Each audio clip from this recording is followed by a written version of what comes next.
एक बार प्रभु रघुनंदन राम जी ने माता जानकी जी को उदास बैठे हुए देखा वन में। तो प्रभु के मन में आया कि आज मैं जानकी का कुछ श्रृंगार करूं। तो राम जी ने लक्ष्मण जी से कहा कि लक्ष्मण जी आप जाकर के कंद मूल फल ले आओ। लक्ष्मण जी कंद मूल फल लेने के लिए गए। यहाँ प्रभु ने अपने सुंदर सुकोमल हाथों से पुष्पों का चयन किया और उन पुष्पों से सुंदर हार बनाए, हाथ के कंगन बनाए, कमर की करधनी बनाई, पैर की पायल बनाई। प्रभु ने सोचा कि आज मैं जानकी का सुंदर श्रृंगार करता हूं।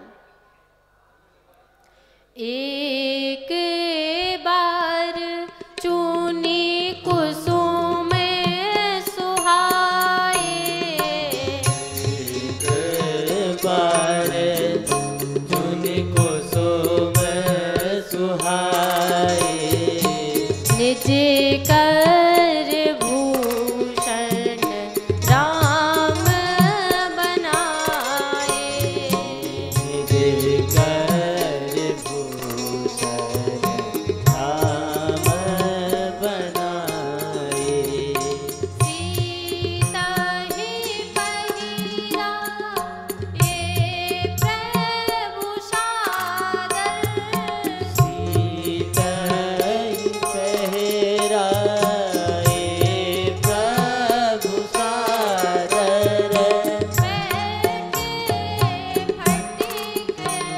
शिला पर सुंदर बैठे फटिक, शिला पर सुंदर।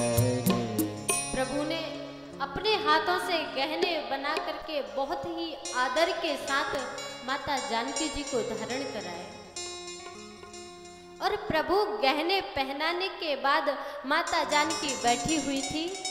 तो रघुनंदन राम जी मैया की गोद में सिर रख करके वहीं पर लेट गए।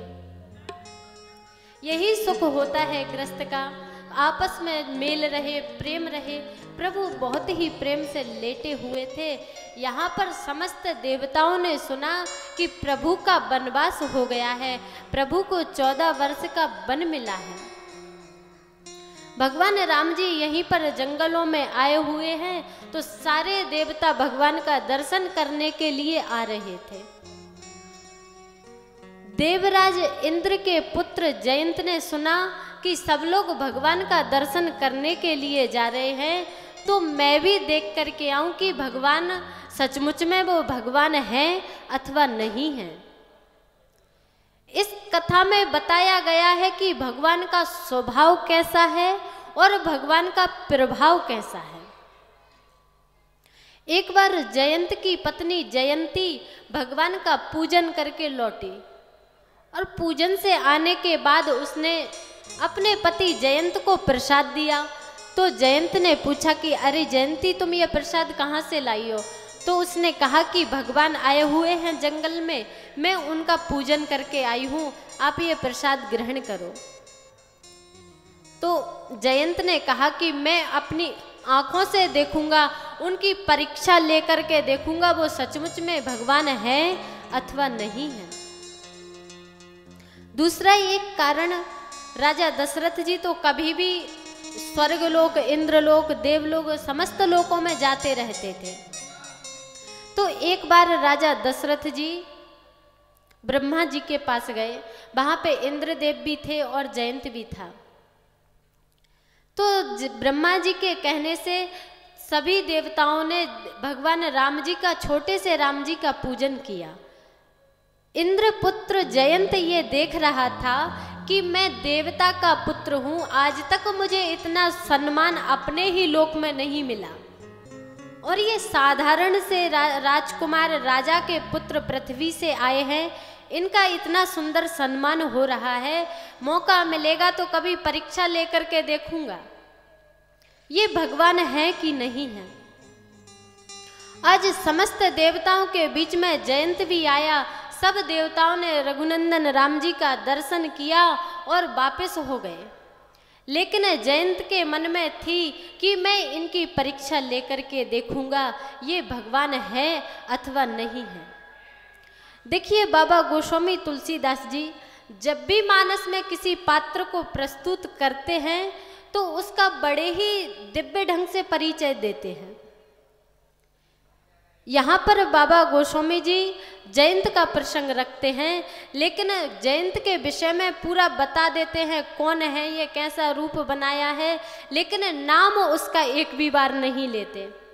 सुरपति सुत धरे बायस बेसा, सुरपति सुर धरे बायस बेसा, सठ चाहत रघुपति बल देखा, सठ चाहत रघुपति बल देखा, सीता चोच चरण हति भागा, सीता चोच चरण हरि भागा, मूड मंद मति कारण कागा, मूड मंद मति कारण कागा।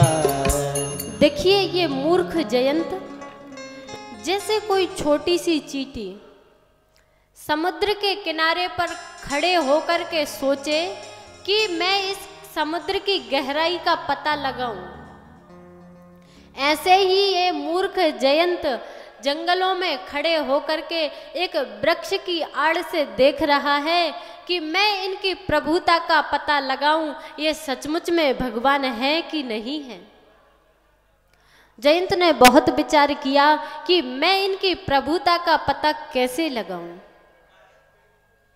जयंत के मन में आया कि मैं एक काम करता हूँ। उसने एक कौवे का रूप बनाया और एक डाल पे बैठ कर के देखने लगा कि ये भगवान तो बिल्कुल नहीं हो सकते।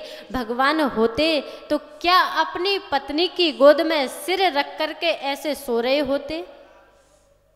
ये भगवान नहीं हो सकते। और जयंत कौवे के रूप में उड़ता हुआ आया और माता जानकी जी के चरणों में अपने चंचू का प्रहार करके वहीं फिर उस डाल पर बैठ गया। माता जानकी जी इतनी पतिव्रता स्त्री हैं कि उन्होंने अपने पति की सेवा में, उनकी निद्रा में कोई विघ्न ना पड़ जाए, इस कारण से उन्होंने रघुनंदन को जगाया नहीं और कुछ भी बताया नहीं। लेकिन उनके पैर से जो रक्त निकला था वो रक्त बह कर के जब राम जी के नीचे आया तो प्रभु को थोड़ा सा आभास हुआ कि कुछ हो रहा है, कुछ बह रहा है। तो प्रभु की नींद खुली, उठ कर के बैठ गए और पूछा कि किशोरी जी, जानकी जी क्या हुआ? लेकिन माता जानकी जी करुणा की मूर्ति हैं, उन्होंने एक बार भी जयंत का नाम नहीं लिया, उन्होंने कुछ भी नहीं बताया। लेकिन प्रभु ने जब जयंत की तरफ देखा तो वो सारा हाल जान गए और प्रभु ने वहीं से एक सीख उठाई और उस सीख का धनुष बाण बना करके उस जयंत के पीछे छोड़ दिया और उस बाण ने जयंत की एक आंख फोड़ दी। तो किसी ने कहा कि भैया आंख ही क्यों फोड़ी, एक पैर काट देते, एक पंख काट देते। लेकिन ये है रघुनंदन राम जी की दीनता, दयालुता, कृपालुता।